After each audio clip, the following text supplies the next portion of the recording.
non-essential flying was canceled, and they were deployed to points east, overseas. And so we really appreciate the RCAF stepping up and giving us a good look at this fine Boeing product.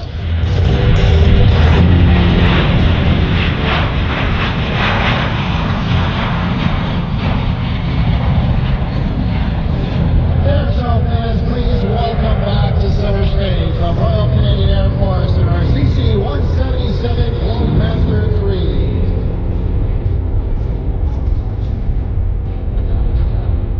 C-17 design includes a modern computerized glass cockpit, heads-up displays at both pilot stations, and an advanced cargo handling system, allowing it to operate with a crew half the size of aircraft like the C-5, the C-130, and the Starlifter way back.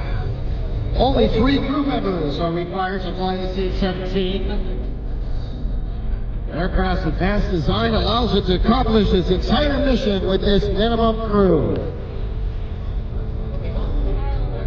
And speaking of the crew, our pilots here today are Major Derek Barrett and Captain Andrew Lumley. Safety pilots for our demonstration today is Captain Marco Dufresne and Captain Lucas Cartera. Our loadmaster today, Warrant Officer John Moss.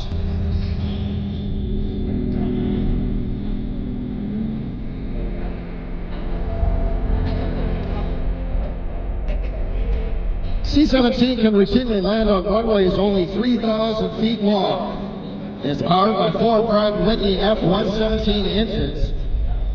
These are the same engines used on the Boeing 757 commercial airliner.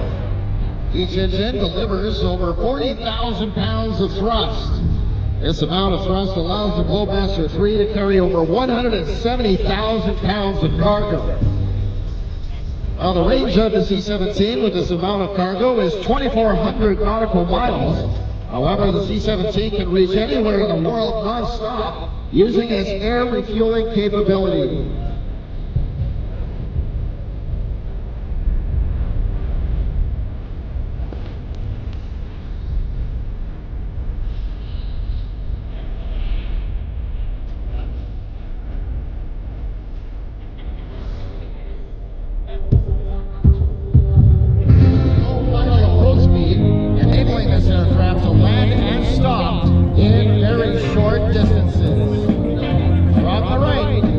RCAF CC-177 Globemaster III.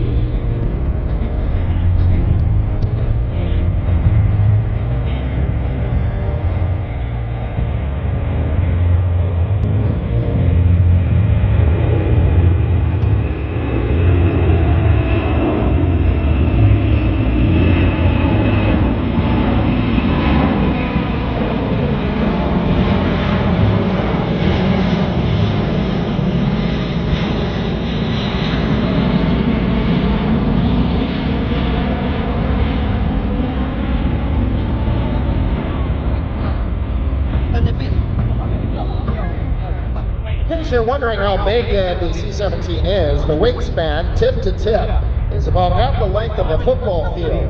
That tail is over 5 stories tall. Empty, the C-17 weighs almost 280,000 pounds. But with maximum cargo and fuel loaded, that gross weight rises to over 500,000 pounds.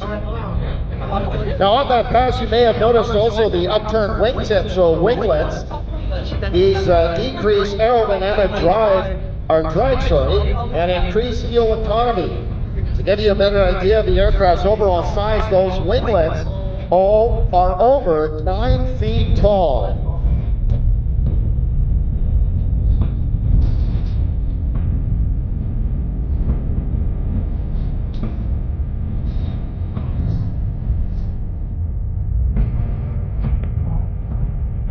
C-17 uses a quadruple redundant fly-by-wire system to run its flight controls. The fly-by-wire system means the aircraft's flight controls are electronically operated by inputs from the control sticks. There are 4 separate flight control computers, each of which can manage the entire system by itself. The computers continuously monitor the flight controls and each other And if there are any problems, they automatically work around the disabled system.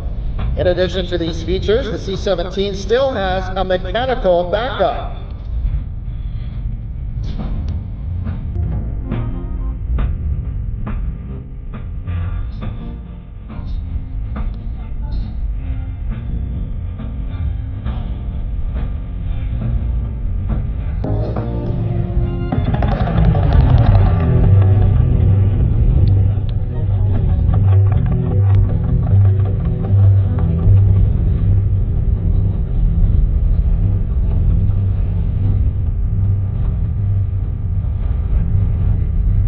C-17 made its inaugural flight in September of 1991, and since then the C-17 has set over 20 world records, including the payload to altitude, as well as the time to climb records. McDonnell Douglas, now Boeing, delivered the first operational C-17 to Charleston Air Force Base in June of 1993. All right, folks, you saw the slow speed pass by the C-17. They pulled up the flaps, they pulled up the gear, they poured the coal to the fire. Here comes the high-speed pass from the left.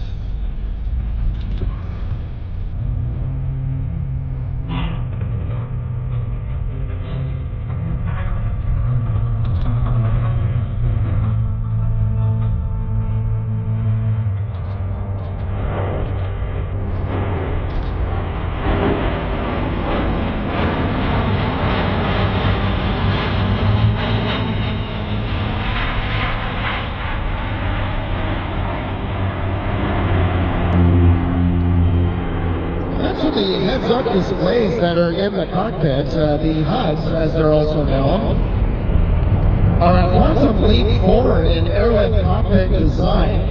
All the information needed to fly the aircraft is displayed on two glass plates in front of the pilot's eyes. And this allows the pilots to fly in any weather conditions without looking inside the aircraft. This increases our ability to see other aircraft and improves our ability to land in marginal weather conditions because the pilots are looking outside of the aircraft.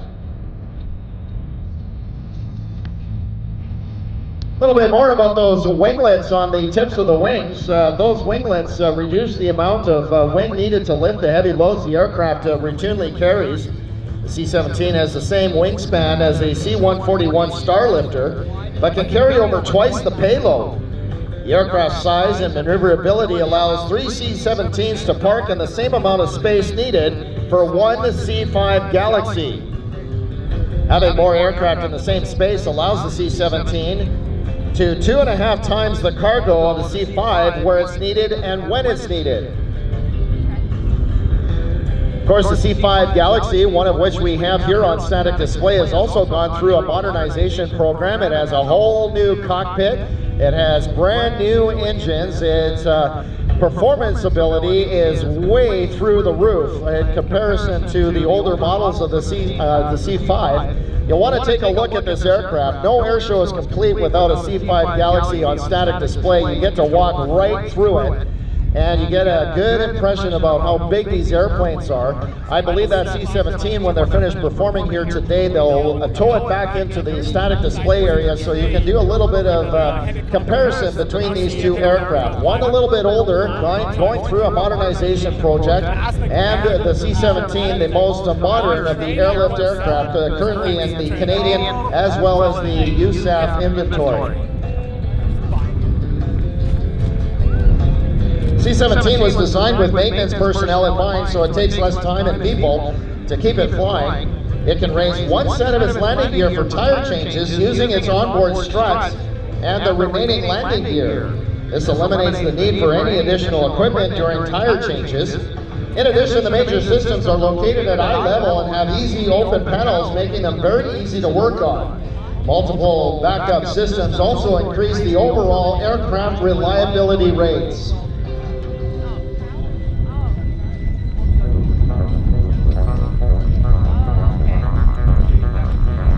Well, the flaps are back out and the landing gear is down, and I think we're going to get a little demonstration of a tactical arrival into a hostile area.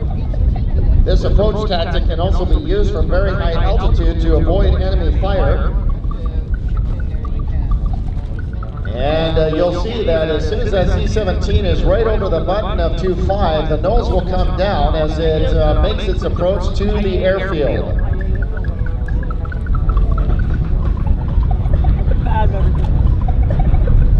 Short field capability of the C-17 Globemaster III allows the aircraft to land at over 6,000 more airfields worldwide than currently available to other transport aircraft.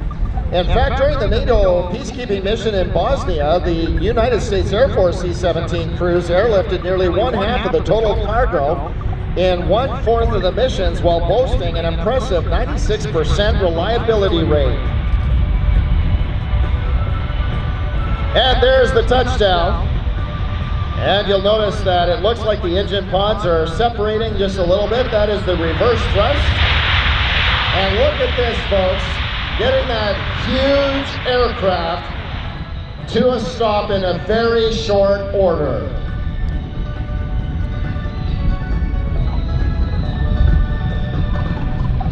Now, if you get the C-17 into tight spaces, you can use those reverse thrusters to actually back the airplane up. But because we're on a schedule here at the air show, we're just going to taxi back that C-17 and get it back into the static display area so you can take a look at this incredible C-17. All of our C-17s based in Trenton, Ontario. Let's give our crew from the Royal Canadian Air Force a huge round of applause, stepping up at the last minute to bring us the C-17 at this year's air show.